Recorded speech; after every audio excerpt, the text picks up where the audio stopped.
اللهم إنا نجعل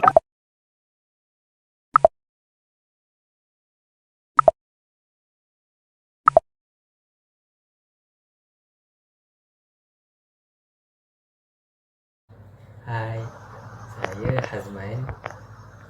Nama saya Yumina Syamini Kamalova. Nama saya Aina Safia binti Fahdan. Assalamualaikum, nama saya Syafiqah. Perkataan manusia atau insan dalam bahasa Arab berasal dari perkataan anasa yang bermaksud jinak, ramah, boleh didekati atau dijadikan kawan.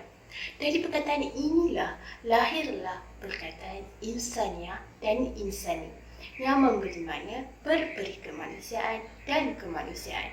Pendapat lain pula menyatakan perkataan manusia itu berasal dari perkataan nasiah yang bermaksud lupa. Namun begitu, pendapat ini agak lemah.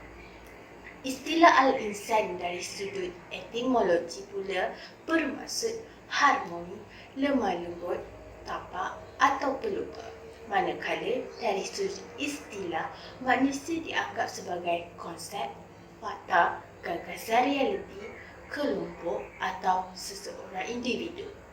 Di samping itu, istilah manusia juga dikatakan berasal daripada perkataan manu dari bahasa Sanskrit dan bahasa Latin yang bermaksud berfikir, berakal, berbudi dan berakal budi yang mampu menguasai makhluk lain. Konsep kejadian manusia tidak asing lagi dan sering diperbincangkan dari segala aspek dan pandangan pelbagai agama maupun ahli falsafah. Setiapnya mempunyai pandangan dan teori yang berbeza-beza dan mempunyai sebab yang kukuh tentang setiap pandangan mereka itu. Oleh itu, objektif kajian kami ini ialah mengkaji kejadian manusia dari sudut pandangan agama Islam, Kristian, Hindu dan Buddha, serta dari sudut pandangan ahli falsafah. Selain itu, disertakan juga berkaitan pandangan dari segi agama dan falsafah terhadap kejadian manusia. Dengan adanya kajian ini, kami akan lebih memahami proses kejadian manusia dengan lebih mendalam. Saya akan membentangkan dapatan kajian dan perbincangan tentang kejadian manusia dari sudut pandangan Islam. Menurut pandangan Islam, kejadian manusia telah dinyatakan dalam beberapa potongan ayat Al-Quran. Walaupun ia dinyatakan secara ringkas, ia adalah cukup memadai untuk manusia memahami asal-usul kejadiannya. Terdapat dua bentuk kejadian manusia yang akan saya bentangkan ialah manusia pertama yang dicipta oleh Allah, iaitulah Nabi Adam SAW dan juga proses kejadian manusia dalam perut ibunya. Berdasarkan ayat Al-Quran daripada surah As-Sajadah yang bermaksud, Dia yang menciptakan tiap-tiap sesuatu dan sebaik-baiknya dan dimulakan kejadian manusia yang berasal dari tanah, kemudian Ia menjadikan keturunan manusia itu dari sejenis papi iaitu dari air atau benih yang sedikit dipandang orang. Kemudian Ia menyempurnakan kejadian serta meniupkan roh kepadanya dan Ia memurniakan kepada kamu pendengaran dan penglihatan serta hati, akal, fikiran supaya kamu bersyukur, tetapi amatlah sedikit kamu bersyukur. Berdasarkan ayat ini dapat ditafsirkan setelah Nabi Adam dicipta dari tanah, Allah telah menyempurnakan ciptaannya dari segi fizikal dan meniupkan ciptaannya ke dalam Adam. Allah juga telah melengkapkan ciptaannya dengan pendengaran, penglihatan dan hati atau akal untuk mendengar nasihat agama. Ini menunjukkan tanda-tanda kebesaran Allah dan kekuasaannya, tetapi yang bersyukur hanya sebilangan kecil sahaja. Berdasarkan proses kejadian manusia, Allah telah melengkapkan proses tersebut dari nutfah hingga ia membelum bentuk manusia di dalam rahim wanita. Kemudian Allah meniupkan roh, maka terbentuklah janin kecil.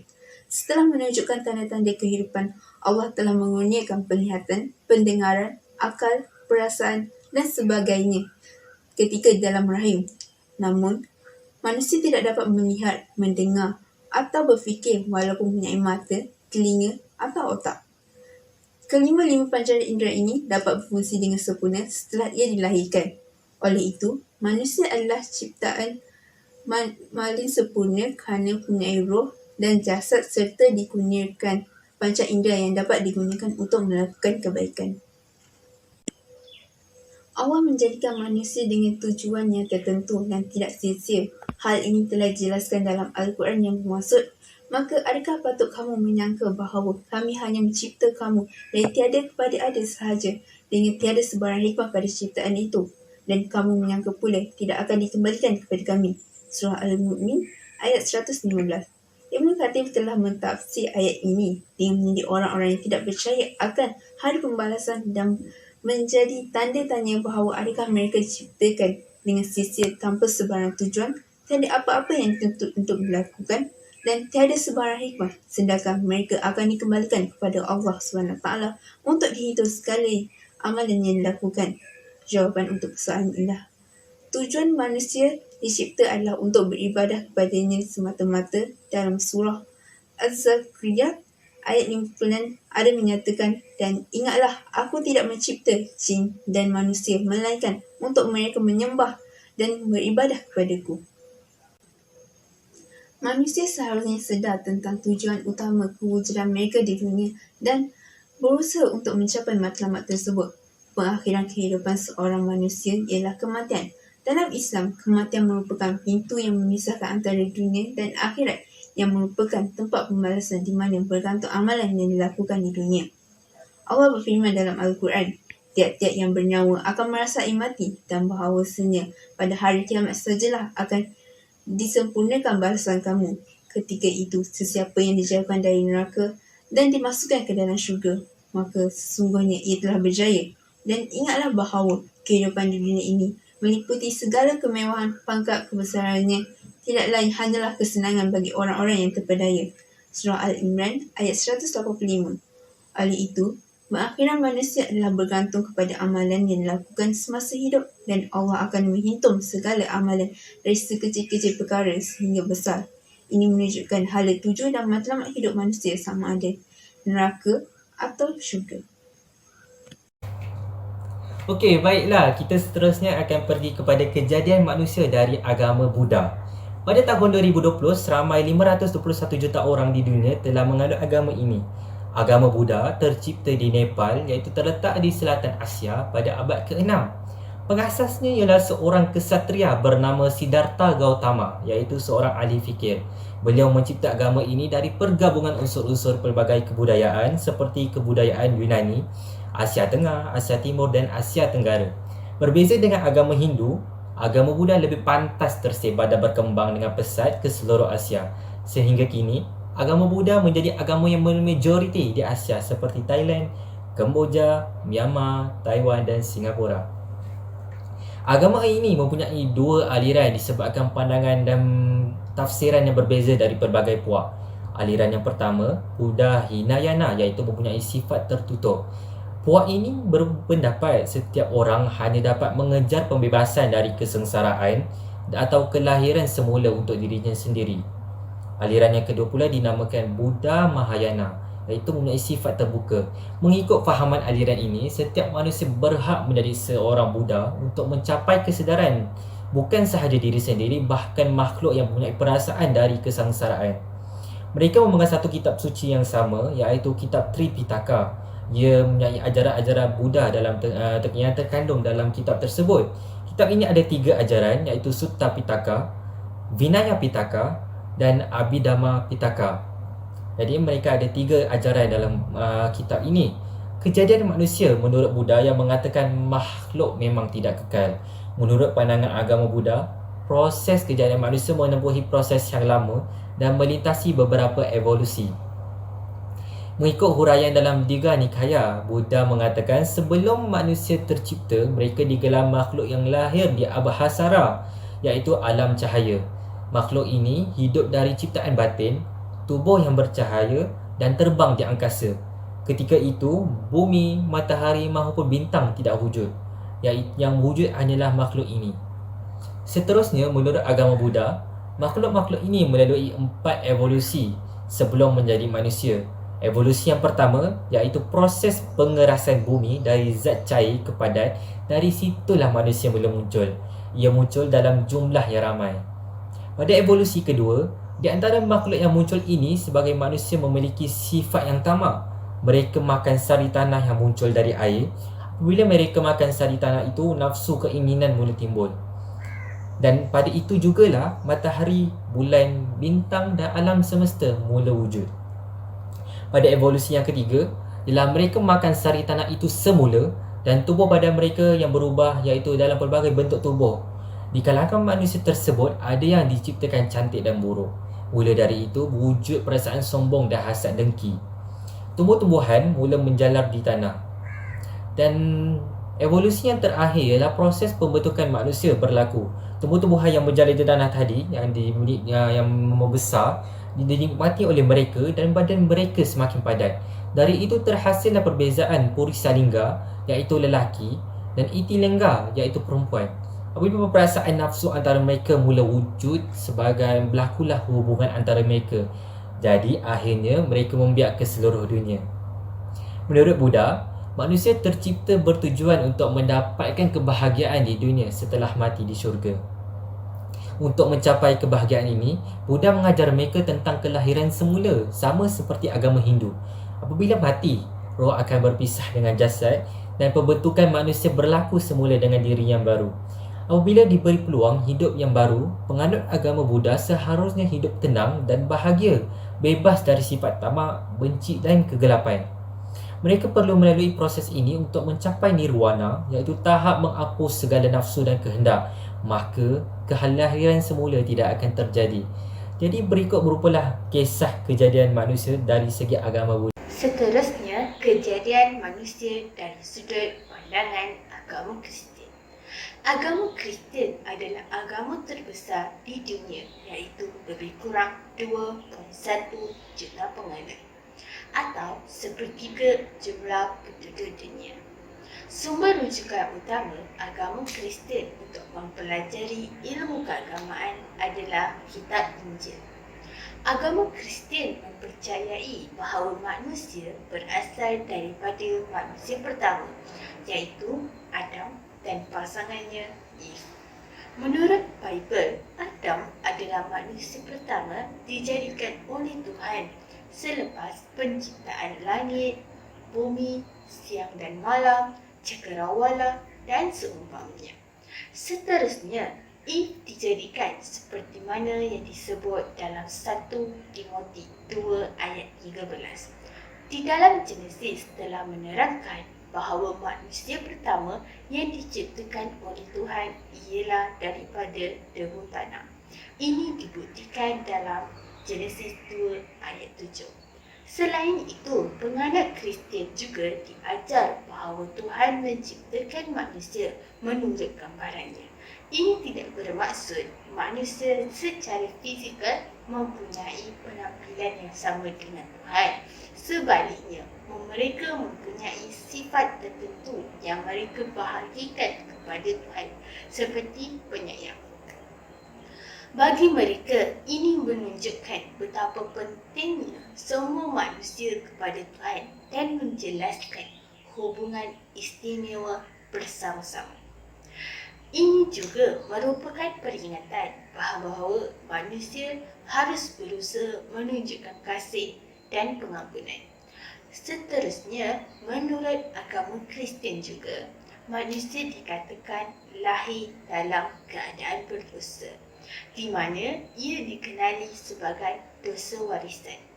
Dosa tersebut muncul berpunca daripada Adam sehingga menyebabkan terputusnya hubungan manusia dengan Tuhan. Pensaliban Yesus adalah lambang pengorbanan suci untuk melepaskan manusia dari dosa warisan tersebut. Kesalahan-kesalahan penganut Kristian boleh diampunkan oleh pederi-pederi tertentu apabila seseorang itu membuat pengakuan di hadapannya. Agama Hindu adalah agama tertua dan ketiga terbesar di dunia selepas agama Islam dan Kristian. Telah berlaku pergaulan dan interaksi dengan bangsa Arya yang baru mula bertapak di kawasan tersebut membawa kepada percaburan kebudayaan antara dua bangsa yang telah menyebabkan lahirnya agama Hindu. Setelah ia berlaku, bangsa Arya telah menulis kitab-kitab suci Weda yang digunakan oleh penganut-penganut agama Hindu sehingga hari ini. Kitab suci Weda punya 4 bahagian penting iaitu Rig Veda, Sama Veda, Sai Veda dan Artha Veda. Selain kitab Weda, kitab lain yang menjadi asas atau tunjang sumber rujukan bagi penganut agama Hindu ialah kitab Brahmana dan kitab Upanishad yang menjelaskan secara terperinci berkenaan peradaban dan kehidupan bangsa agama Hindu. Kedatangan agama Hindu di India telah mengubah corak kehidupan masyarakat India iaitu kewujudan sistem kasta yang terbahagi kepada 4 kasta seperti kasta Brahmana, kasta Ksatria, kasta Vaishya dan kasta Sudra. Kepercayaan penganut Hinduisme bersifat politisme iaitu memuja banyak dewa. Setiap dewa mempunyai patung-patung tersendiri bersesuaian dengan peranan dewa itu di dalam kehidupan manusia. Sebagai contoh, Dewa Brahmana sebagai dewa pencipta, Dewa Wisnu sebagai dewa pelindung dan Dewa Siswa sebagai dewa pembinasa. Bagi penganut agama Arya Dharma ini, tempat suci mereka adalah tempat bersemayamnya dewa-dewa yang mereka puja. Hal ini disebabkan adanya adat menziarahi tempat suci untuk memohon keselamatan dan kesejahteraan. Sehingga kini seramai 1.15 juta manusia pada tahun 2020 di dunia telah menganut agama Hindu. 7 kitab Veda mempunyai ajaran atau konsep kosmologi atau penciptaan alam yang merupakan salah satu pengetahuan penting dalam agama Hindu kerana ia menjelaskan lebih mendalam tentang penciptaan alam semesta serta penjelasan tentang hakikat manusia wujud di dunia. Menurut ajaran kosmologi Hindu, alam ini sebenarnya kosong. Mereka percaya ini ada ketika hanyalah Tuhan dan disebut sebagai zaman ketika itu belum ada apa-apa dan semuanya belum menentu. Dengan kuasa Tuhan Hindu, wujudlah alam semesta iaitu Buana Agung. Disita daripada 5 elemen iaitu tanah, udara, akasa dan daripada elemen ini terciptanya Brahmanda iaitu planet dan bintang. Seterusnya, setelah alam semesta wujud, Brahman atau Tuhan Hindu mencipta isinya seperti manusia, haiwan dan tumbuhan yang dikenali sebagai Wanali. Seterusnya, manusia pertama yang dicipta Brahman ialah Shashamanu yang bermaksud makhluk berfikir yang menggambarkan diri sendiri. Manu yang bermaksud berfikir dan daripada perkataan ini timbullah kata manusia yang berarti erti keturunan Manu. Adapun begitu, perkembangan penciptaan manusia adalah sari dari panca maha bhuta iaitu 6 jenis rasa seperti manis, pahit, masin, pedas dan kelat. Unsur-unsur ini telah bercampur dengan unsur yang lain seperti cita, budi, akara dan seri, panca, tantrama dan panca maha bhuta.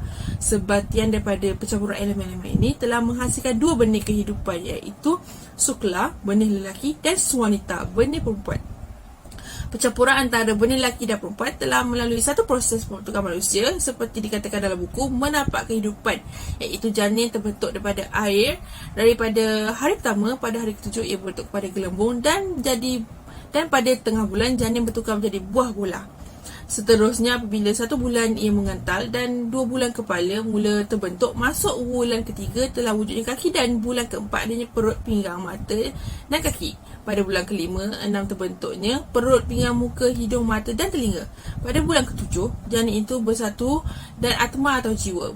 Bulan ke-8 daripada janin menjadi jasad dan sempurna dan pada bulan 9 jasad menjadi gemuk. Tujuan penciptaan manusia dari perspektif Hinduisme ialah mencapai kebahagiaan atau harapan untuk mendekati Brahman melalui ibadah. Menurut Sraca Mucara, kelahiran manusia dianggap anugerah kerana ianya makhluk ini hanya dapat membezakan baik dan buruk dan sukar untuk dilahirkan sebagai manusia. Agama Hindu juga menganggap manusia yang lahir di dunia sebagai malapetaka dan penderitaan. Mengikut falsafah Vedanta, manusia akan terlepas dari penderitaan ini apabila insaf sedalam-dalamnya bahawa atmanya sebagai daripada Tuhan dan jiwa manusia itu mati. 8 jadi rohnya tidak dilahirkan semula kerana bersatu dengan Tuhan. Adapun begitu, mengikut falsafah Sankhya pula, manusia boleh terlepas dari malapetaka apabila insaf bahawa jiwanya tidak bersangkut dengan harta benda. Agama Hindu juga mengajar penganutnya tentang samsara atau kelahiran semula apabila hadirnya manusia dianggap malapetaka. Jadi untuk manusia lepas dari keselaraannya atau hukum karma itu, mereka perlu berbuat baik sebanyak mungkin agar dapat bersatu kembali dengan asal kejadiannya sehingga terlerai rangkaian lahir dan mati yang berulang-ulang. Hindu percaya bahawa atma itu mempunyai sifat abadi dan tidak punya mati. Walaupun jasadnya terlelai dari jiwa, ianya akan menjelma semula dalam badan yang beza tapi jiwa yang sama. Apabila jiwa matang dan menempuhi pelbagai pengalaman-pengalaman Hindu, akan mendapati bahawa pencahayaan ilahi dan mencapai moksha, iaitu pelepasan bermaksud mereka tidak wujud dan tidak akan ditarik balik untuk kelihan dalam fizikal. Akhirnya tercapai tujuan makhluk dicipta untuk mengetahui, mengasihi dan mengabdi kepada Tuhan dan para dewa serta dewi.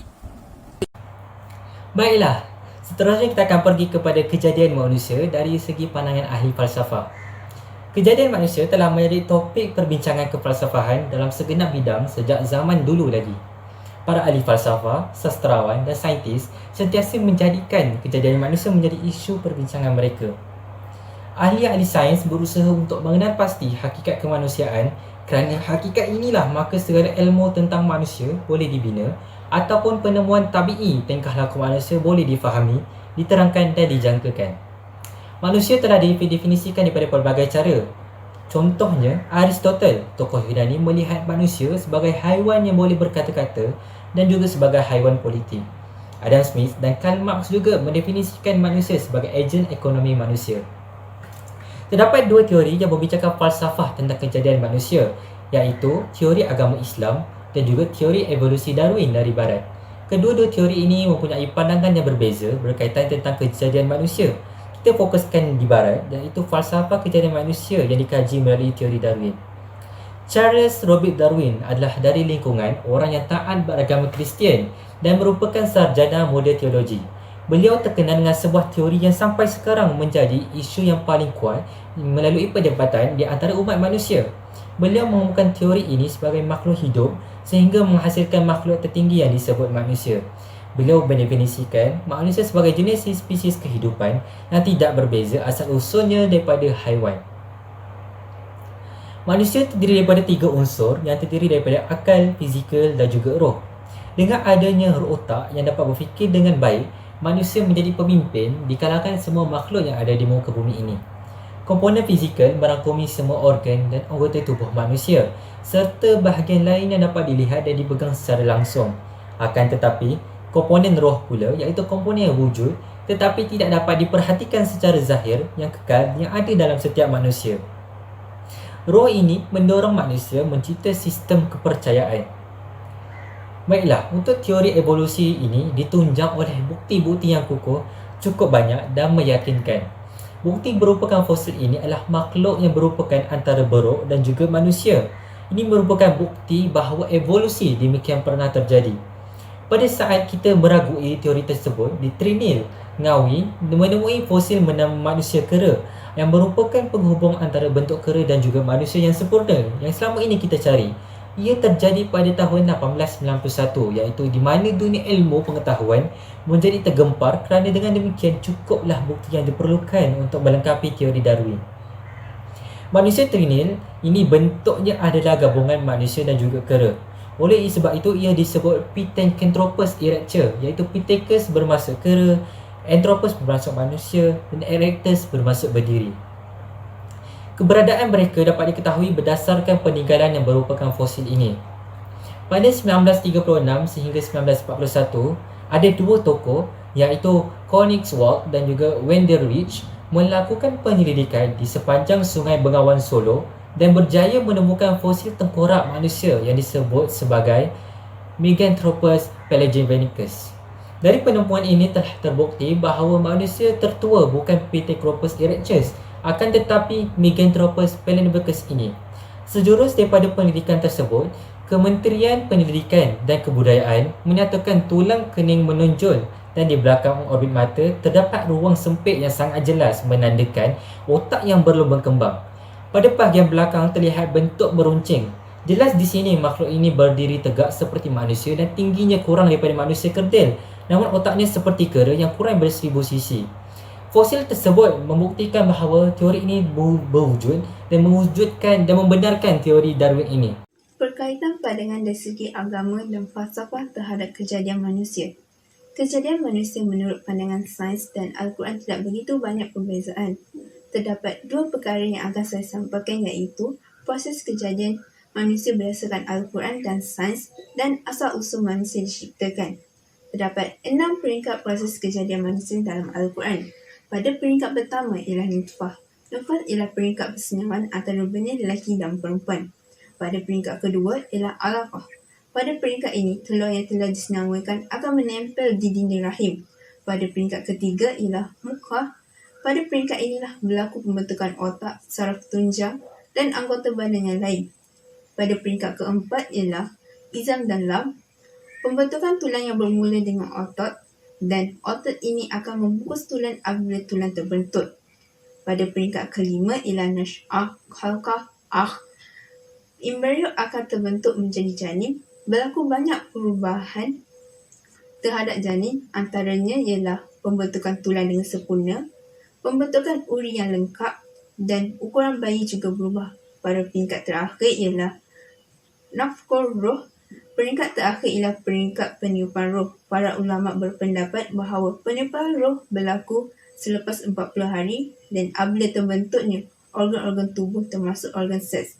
Kesemua proses ini ada diceritakan dalam Al-Quran iaitu surah Al-Mu'minun ayat 12 hingga 14. Proses kejadian manusia mengikut teori sains. Di dalam teori sains, bayi dalam kandungan akan menempuhi 3 tahap iaitu pre-embryonik, embryonik dan fetus. Pada tahap pertama ialah pre-embryonik, zaigot akan membesar melalui pembahagian sel berulang kali dan membentuk segumpal sel yang akan menempel pada dinding rahim. Seterusnya, pada tahap kedua ialah embryonik. Pada tahap ini, organ dan sistem tubuh bagi bayi mula terbentuk dari lapisan-lapisan tersebut. Pada tahap ketiga ialah fetus. Antara perubahan yang berlaku ialah fetus menyerupai manusia, mempunyai wajah, kedua-dua tangan dan kaki. Kesemua organ pada tahap ini sudah terbentuk dan fetus memiliki panjang 3 cm. Hal ini menunjukkan proses kejadian manusia yang diceritakan dalam Al-Quran hampir sama dengan kajian yang dilakukan oleh saintis. Perkara kedua yang akan dibincangkan ialah asal-usul kejadian manusia. Dalam Al-Quran ada menyatakan bahawa manusia diciptakan dari tanah dalam surah Al-Mu'minun ayat 12. Firman Allah bermaksud, dan sesungguhnya kami telah menciptakan manusia daripada satu saripati berasal dari tanah. Hal ini turut dibuktikan dalam kajian sains moden yang menyatakan dalam tubuh manusia mengandungi unsur-unsur yang wujud di bumi seperti hidrogen, fosfor, zinc, oksigen dan kalsium dan banyak lagi unsur yang lain. Ini menunjukkan kajian sains moden selari dengan asal-usul kejadian manusia yang dikemukakan dalam Al-Quran. Antara saintis barat yang memulai Islam selepas mengetahui kebenaran Al-Quran ialah E. Marshall Johnson dan Quincy Georges. Oleh itu, proses kejadian manusia berdasarkan Al-Quran adalah lebih terperinci dan relevan kerana mempunyai bukti yang kukuh berdasarkan surah-surah yang tertentu berbanding teori barat yang selalu berubah-ubah sehingga menimbulkan keraguan oleh golongan intelektual. Hikmah yang diperolehi daripada kajian ini adalah kita haruslah menyedari bahawa hakikat kita diciptakan daripada tanah adalah untuk kita sedar dan insaf kepada Allah. Kita perlu bersyukur kerana menjadi makhluk yang sempurna tidak sama seperti makhluk lain, iaitu diberikan akal, fikiran untuk meneroka dan melihat keindahan alam yang penuh keajaiban supaya kita sentiasa mengenal Allah yang Maha Esa dan bersyukur hanya kepadanya. Selain itu, kita juga perlu sedar bahawa kita dihidupkan oleh Tuhan hanyalah sementara dan kepadanya lah jua kita dikembalikan, tidak kira waktu, umur dan tempat. Oleh itu, kita haruslah sentiasa melakukan ibadah yang telah disuruh oleh Allah dan menjauhi larangannya agar kehidupan kita mendapat keberkatan dan keredaan olehnya. Akhir sekali, sesungguhnya setiap kejadian ada kepentingannya. Sebagai contoh, kita sebagai manusia dipertanggungjawabkan untuk pentadbiran alam ini dengan sebaik mungkin. Dengan adanya akal fikiran, manusia boleh melakukan sesuatu dengan rasional berbanding makhluk lain di muka bumi ini.